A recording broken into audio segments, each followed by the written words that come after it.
we knew that we were going to be as safe as possible, but one of the exercises I went through before I went across the ocean, which was probably one of the most difficult exercises I went through, was I had to write a letter to Jefferson. I decided that I'd write a letter to Jefferson just in case I didn't make it to the other side.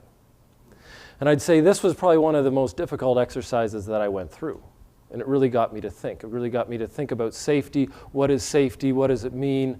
Why am I doing this? What is the reason that I'm going across this ocean, and is it worth it?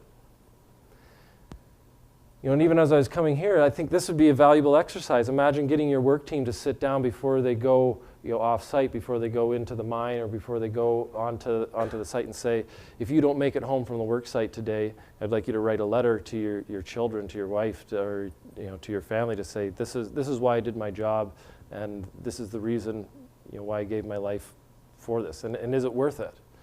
And it really sunk home, and it really sunk forward, and it really came into play when we were on the ocean, when we were faced with very dangerous situations. We had 3 rules on the ocean rowboat. 3 rules. One was don't die. The second one was don't kill your mates. And the third one was don't sink the boat. And it was pretty jocular and fun while we were out there. We laughed about it a lot.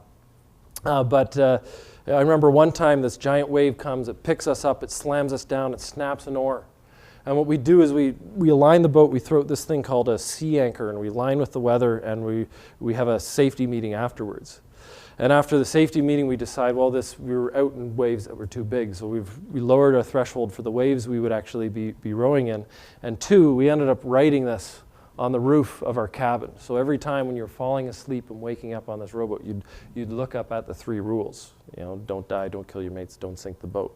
And it became a bit of a mantra for us, kind of a safety mantra when we were on the rowboat.